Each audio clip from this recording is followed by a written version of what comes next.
Welcome to Coffee and History, a conversation with Alabama Heritage. We are your hosts. I'm Rebecca Mender. I'm Susan Reynolds. And I'm Caroline Gazera McKenzie. Join us as we sit down with some of the most fascinating folks in the Alabama community as we bring you the stories of Alabama that educate, inspire, and entertain. Before we dive into today's conversation, let's kick things off with our Did You Know segment. And I think, Caroline, you have a fun fact for us today. I do. So, listeners, did you know the Primitive Hymns, which is a hymn book first published in 1841 in Wetumpka, Alabama, is still used by the Primitive Baptist congregations across the country? No, I didn't know that. I didn't either. I thought it was really cool. It was a collection of 535 hymns selected by Benjamin Lloyd, a local businessman and a prominent Primitive Baptist elder. The book has been revised over the years and now contains over 705 hymns. Wow. Yeah. That's a ton. I know, right? Just the compilation of that is just so interesting It's to me. amazing that we're still using it today. Yeah, too. I did. It's in your hand. I know. I didn't know that it was still being used today, but I thought I did read somewhere that there's no musical notation because they want the hymn leaders to choose what melody would actually accompany the words. So I think that's kind of cool. And probably our guest today will know a little bit more about that. I'm sure she will. Today's guest is an author who wrote an article on primitive hymns for the Encyclopedia of Alabama. She is also an ethnomusicologist and leading expert on folk music traditions in Alabama. She is best known for extensive work documenting and preserving the state's old-time musical heritage, particularly its fiddling history. Ooh. She served as the first executive director for the Alabama Folklife Association and received the Governor's Arts Award from the Alabama State Council on the Arts. That was for her dedication to the state's cultural preservation.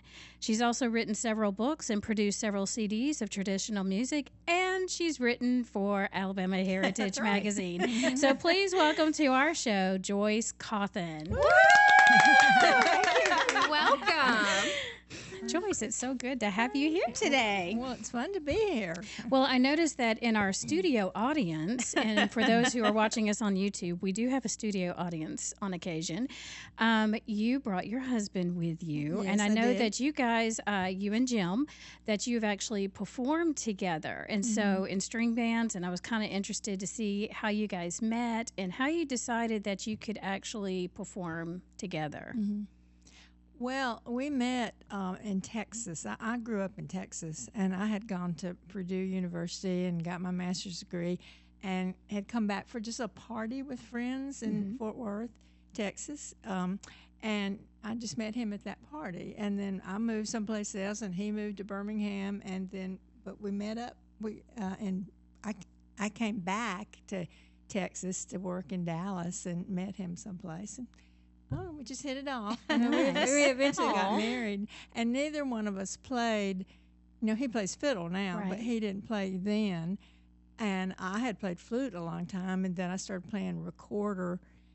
And he decided, well, he would learn to play recorder too. So we did little duets just for fun, And then when we discovered old time music, we got real interested, and he decided to play the fiddle. And then eventually I started playing guitar and stuff with him. Aw. Just happened that way. And it's all worked out. Sometimes has. couples can't work together like that, No, so that's fantastic. Everything I do, I could not have done without him. Often I will take on things like, oh, I can do that, sure. And then halfway through, it's like, oh, I can't do this.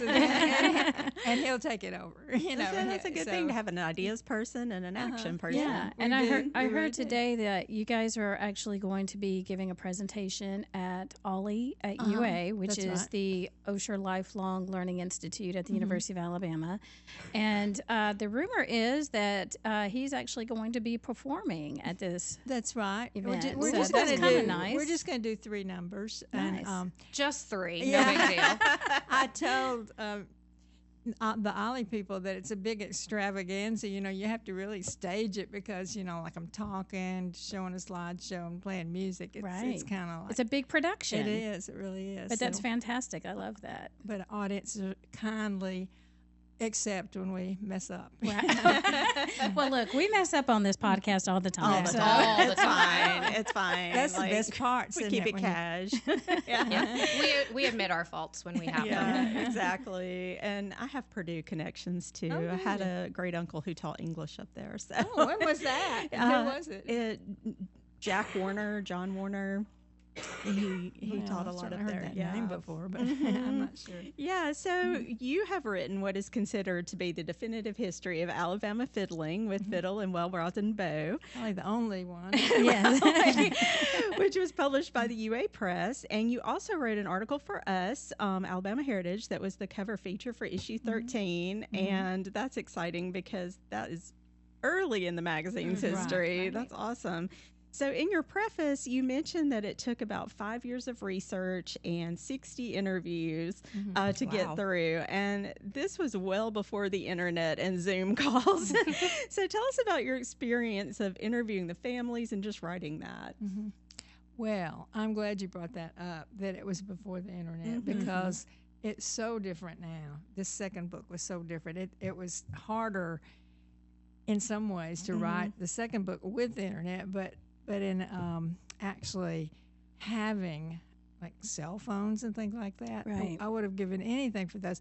Okay, so like when I started writing this book, we were just coming out of a period of decline in fiddling. People had actually, the fiddlers blamed it on Elvis Presley. That Elvis had come along and nobody wanted to hear fiddles anymore. You know, when they had their community gatherings, they wanted the rock and roll bands to come and play those tunes. And Elvis Presley tunes do not sound good on a fiddle, Right. I have to say.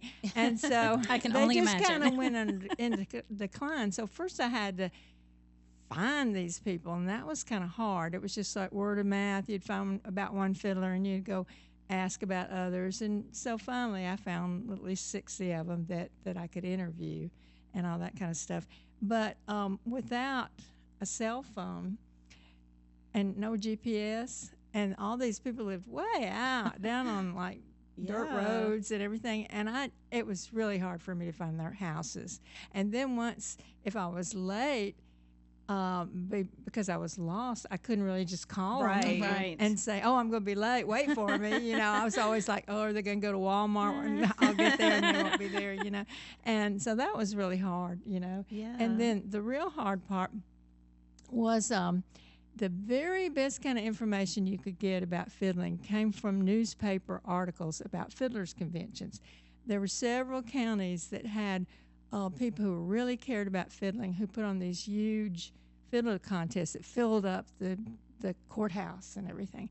And so they would write in anticipation of the fiddlers convention who was going to come and what tunes they were going to play.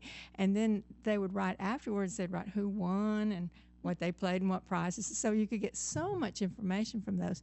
But the only way to access them was just to go to that county seat, find out where they kept their own newspapers.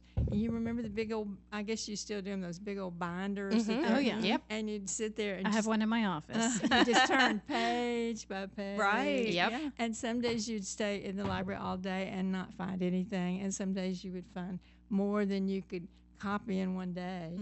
And, you know, I wasn't spending the night in those towns. I'd have to come back. We had a Right. small child and had to come back. So that was really hard. I'm surprised I got as much as I did, you know, because it was hard. But it was really fun. I really enjoyed it. Did y'all participate this past weekend in Tuscaloosa? Wasn't there a state conference on fiddling at Shelton State Community College? Well, nobody told me about it. Well, we'll have to make sure you guys participate and Fiddling, find really? out more about that. Yeah. Was it a conference or was it like a fiddlers convention? I'm not sure. Yeah, it might have been a convention. That's you what know, I was hoping y'all it might know. sounds like, you know, a convention really is just a contest, you know, and it's Oh, okay. entertainment. It's Yeah. not like a conference. Yeah. With sessions and things like presentations, right? So And I think it was probably more it like was a probably the convention. competition. Yeah. This is the time of month that Yeah. I think they regularly have one this Right. time of year, you know. So, yeah, I didn't go to that because that tends to be a different kind of fiddling than that contest. How is it? Kind- How would it be well, different? There's old time fiddling, and that's what gonna focus I on. talk about, and which is a simpler kind of homey, down to earth kind of fiddling that just about anybody can do, you know, with variations in skill, but it's really meant for just sitting around playing with your friends and playing for dances. And then there's competition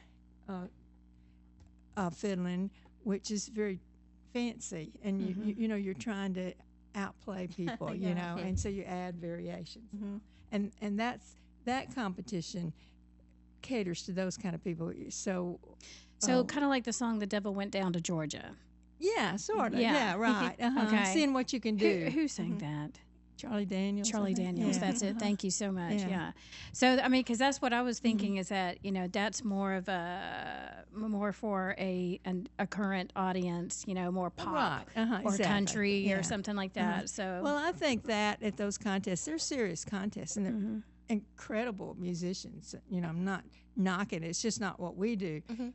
I mean, we would not do farewell at all at a contest like that. You know, we're more down to earth kind of. well, you never know. I mean, Yeah. because people are, you know, they like different types of music, so you just never know. So now the big contest in the state, fiddle contest, is in Athens, Alabama. It's the Okay. Tennessee Valley Old Time Fiddlers Convention, and they accommodate both types of fiddling. You know, you have a contest for kind of the contest fiddlers, and then you have a contest for the old time fiddlers. Nice. And so that draws people. But like if you don't have that kind of competition for the old time fiddlers, they don't show up as well against the people who really prepared complicated variations and all. Right. Well, so I'm curious, and I'm sure our listeners are too. How did fiddling come to the state of Alabama?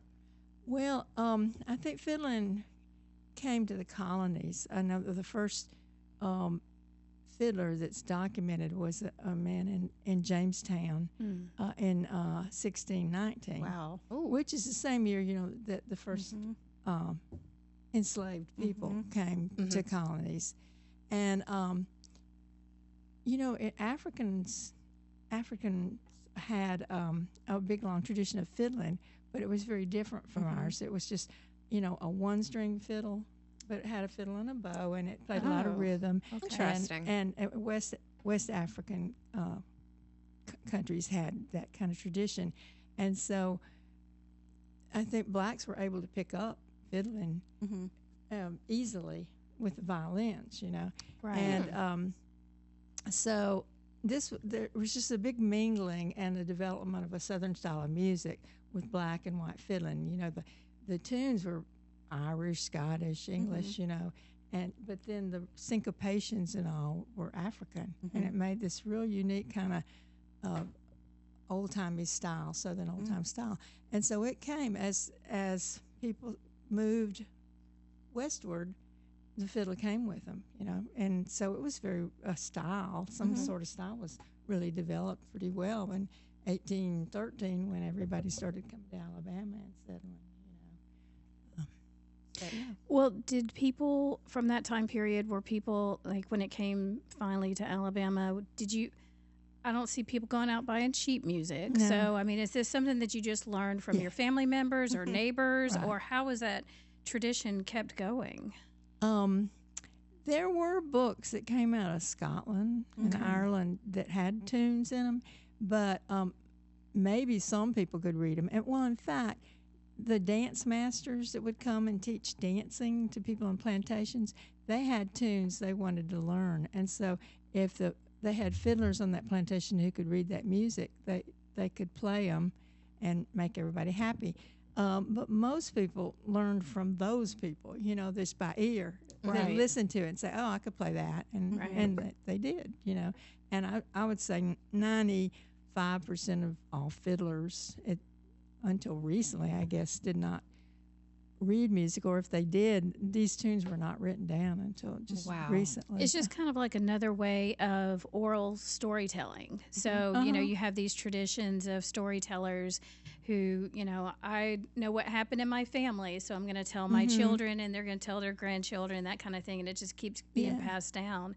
So that's, it's pretty amazing that I'm it just was so in awe about the ability to hear music and then play it. Yeah. Like I can't do that. I don't have any musical talent. So that you is could. You could. Some people just really have a great ear for music. yeah. So that's just Yeah. it's incredible that that's how the music history has evolved. Didn't you take a test when you were in the 4th grade to see how well you could do that? I broke a recorder, and my mom deemed it was the best decision that I do not play It's like, music. okay, she's done. Yeah, so I'm in awe of everything y'all can do.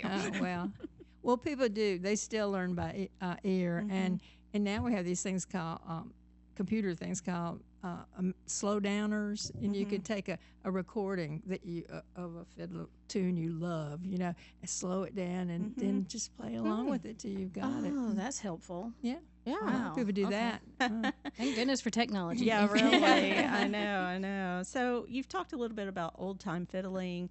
Is that similar to bluegrass, or how are they related? Okay. Bluegrass is the technical, the virtuosic kind of style of playing that music. It grew out of old time music. Okay. Old time music was first, and then the father of bluegrass music is Bill Monroe. Right. And like in the 30s, they were playing old time music, his family, but then they got into where they were really speeding it up and doing variations. And most of bluegrass, if you go to a bluegrass jam, when it's your turn to play, you're supposed to play something fancy. You know? It scares me to death. And we don't. Again, it's like ours is a more old time music is a more accessible. Yeah. It's something you can do. You can listen to it and say, I think I could do that. Yeah. But old time music is a predecessor. Okay. Of bluegrass music. Yeah, my dad was a bass player, and he loved to just tear off and do something fun when it was his turn to Did play he play solo. in a band? He played in many bands. Oh, yes. My dad's name was David Reynolds. He was a bass player here in town. Her dad actually has a recording, so let's don't be shy. Yeah. He actually had his own single He's that he passed, recorded. but he loved music. Music was his life, and he was also one of those people who can just play by ear. Yeah. Yeah, just amazing. Such a talent. Well, since y'all are talking about recordings, some of the older recordings of fiddling have been digitized and placed on the State Archives website, correct? Yes. Can you tell us a little bit about the digitization or anything you know about the archives fiddling? Well, we're the ones who put them on there. Oh, nice. Really? We know all about it, and Jim especially. What we did, I wrote the book.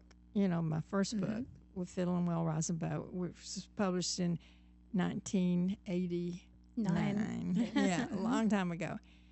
And just as I finished it, before it became a book, I had sent it in.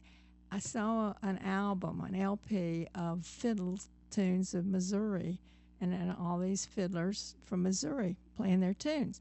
And I said, well, I could do that. And again, I jumped into things that but I think I could do that. So we got a grant from the State Arts Council, and we got the Library of Congress to loan us professional recording equipment, portable recording equipment. And so for about a year, we went around and recorded some of the fiddlers I had met while interviewing them for the books, and some others that people told me about. So we would have maybe 90 minutes of each fiddler playing all the tunes he knew. Oh, wow. And so from those, we selected people that we wanted to put on the album, and that we did. But the rest were all really good, And so these were done on tapes, 30-minute tapes. And so eventually we had them. Somebody else actually at the State Arts Council digitized them for us, and then so Jim and I organized them, and I put all my notes from interviews and everything, and we put all that, and it's all. That's amazing. Yeah, they call it the name of the album that we put out was "Possum Up a Gum Stump." I love that. That is okay. That's we're great. big on names, and that's so, the name.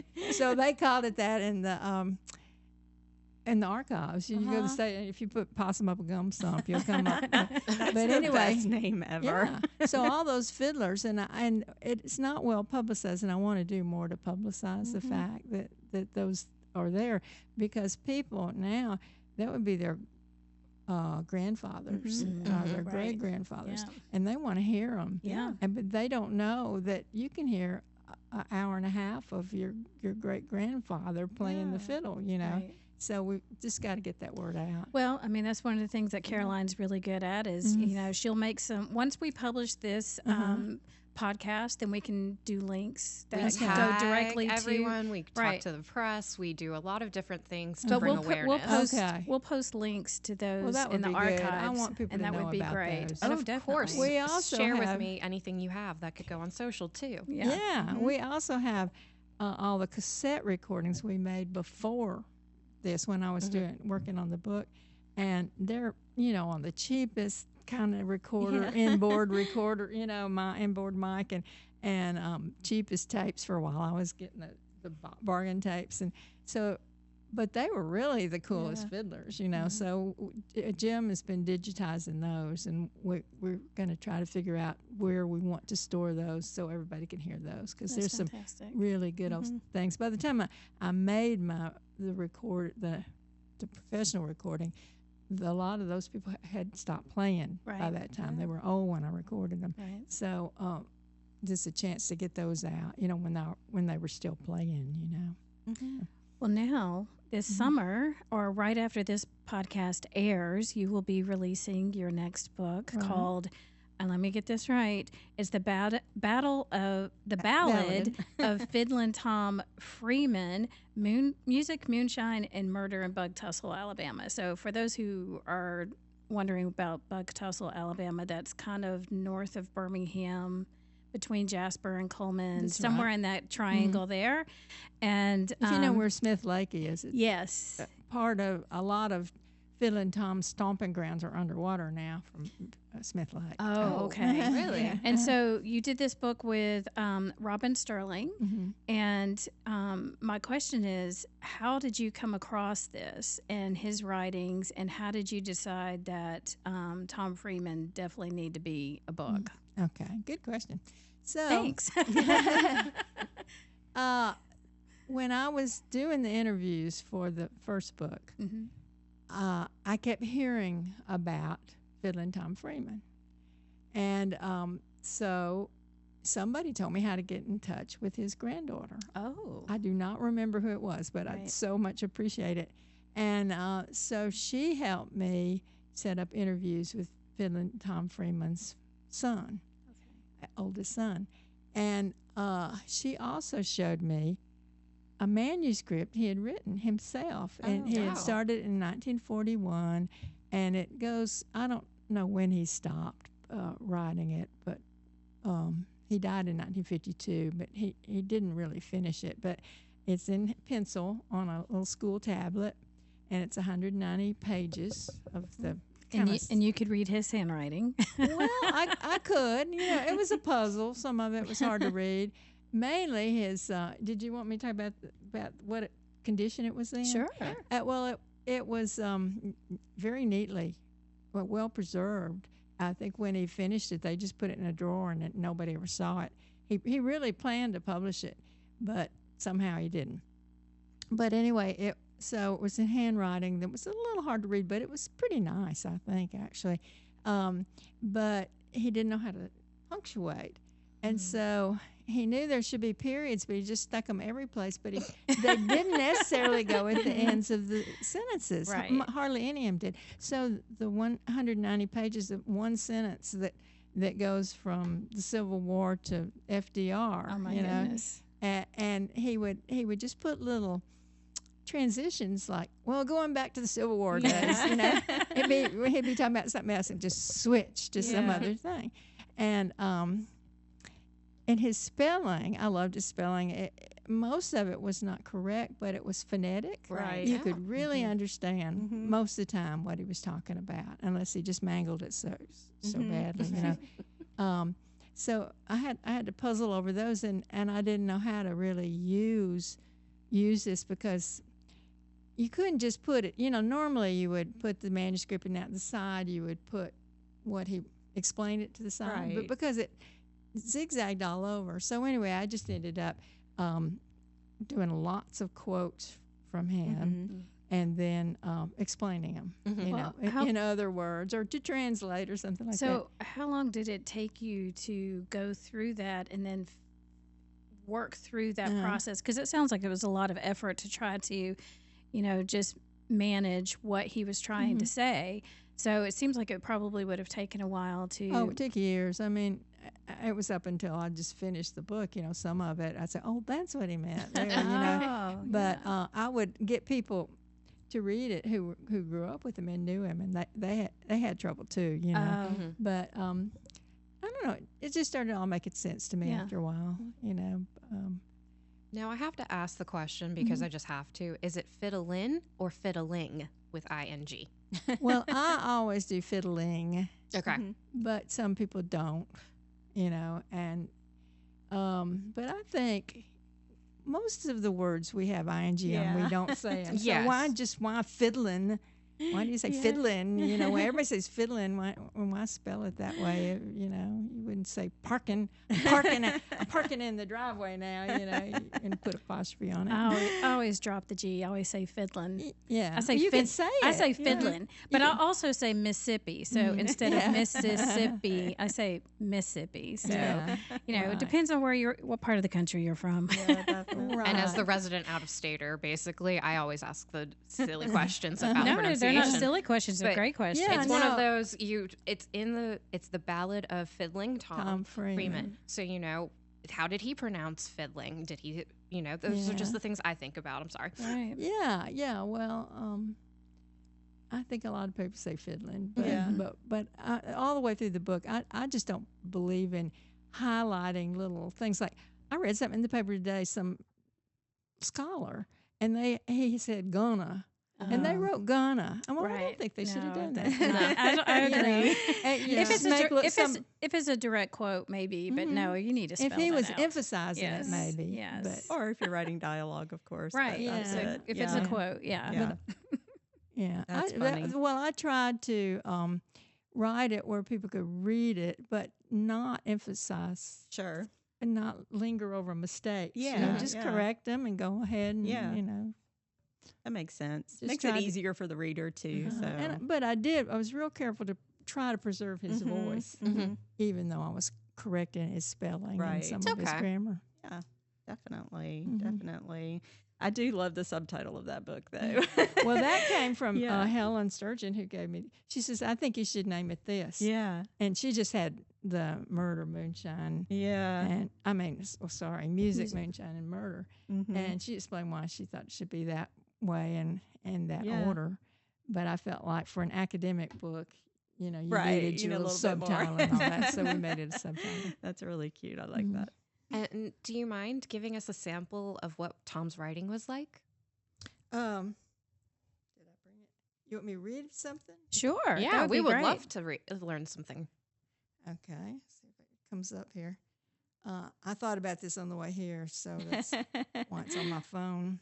Well, like Susan said, while you're looking that up, the subtitle is great because it kind of tells the reader that it tells them this is not going to be your ordinary portrait Right. of Yeah, someone. uh-huh. Anytime So- there's murder or moonshine in a subtitle, I feel like that draws someone in Right? immediately. So here's one, and it's a little long. I might have to stop before we get to the end. He's talking about I divided it in 2 chapters on Moonshine. One where everything was up and everything where it was going down and Right. ended up in a prison and everything. So this is when it was up, and he was talking about how he always was able to outsmart the revenuers who were after him. And he said, I remember one time when there came a bunch of detectives to arrest me, and they drove up just before dinner and asked me a few questions, and I answered them snappy while studying all the time how to handle them. So one of them said something about me being a fiddler and asked me, did I have any Wildcat moonshine? They called it Wildcat. They didn't ever say moonshine by itself. It's Wildcat. Wildcat moonshine.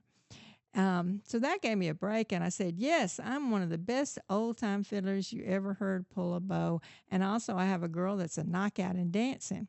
So one of them said, if you can get it, get us a drink. So I took a shot at it and went out to the edge of the yard and pulled out a quart of the best wildcat moonshine that a man ever put down his throat. So then I went in the house and I got a goblet glass that would hold a half pint and poured it out full and began passing it around one by one. And by the time I went around one time, I saw I had the whole bunch won over. So we drank and drank until everyone got half shot and feeling happy. One of them said to the other, and now what do you say? And the other one said, let's get a quart and go. So I said, no, dinner's ready. And now we're going to eat, and then I'm going to show you a nice time and play you some good old-time tunes and let my girl dance them. So we went in the parlor, and I opened up on one of my best breakdown tunes, and my girl got them in high. So I fiddled for an hour and a half, and when they got ready to start back to Montgomery, I didn't know whether they were going to carry me with them or not. I knew they had my warrant on giving them that moonshine, and I carried out my points, and it worked. Wow. Wow. I love that. Yeah. Well, that's a one great way story. of living life. Yeah, for It's But sure. no, full of that's stories incredible. like that. But you can even hear, like, and you did a great job of adding the punctuation, but you Uh-huh. can see where the stream of consciousness kind of style is, and yeah. just that. It's incredible. Oh, yeah. I can't wait to read the whole thing. Yeah, right. Definitely. Well, Joyce, we've reached the point of our interview where we'd like to ask you a few more questions in our segment called Before You Go. Uh-oh. These are more random, rapid fire questions. Promise they will hopefully be easier. Okay.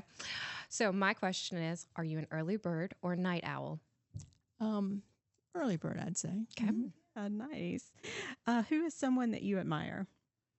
Someone? Yeah, It just- is- You can have multiples if you Yeah. want. Dolly Parton. there you go. Amen. I love her. She's Uh, amazing. My car is named after Dolly. Oh, really? So, yes. Yeah, you can't go wrong with Dolly. Right. Do you prefer sweet or savory foods? Savory. Mhm. Who was your most influential teacher in grade school? Grade school. I'll even let you go up to high school. Well, when I first went to grade school, I ran away from school twice. Interesting. I asked to go to the bathroom, and then I just went home. You're my So- type of woman. So I think that teacher, she turned me, my parents, of course, got very angry, but Right. but she was very good about dealing with me and helping me like school. Oh. I guess she was a big Yeah. influence on me. Nice. Mhm. What grade was that? Do you remember? First, yeah. First Aw. grade. See, and I didn't go to Well, kindergarten. and Nobody so wants to go to first grade. So Yeah, I, you I, lost nap time by can- first grade. I was so worried about my mother being home without me. Aw. She was probably real happy. What is one song that you never tire of hearing?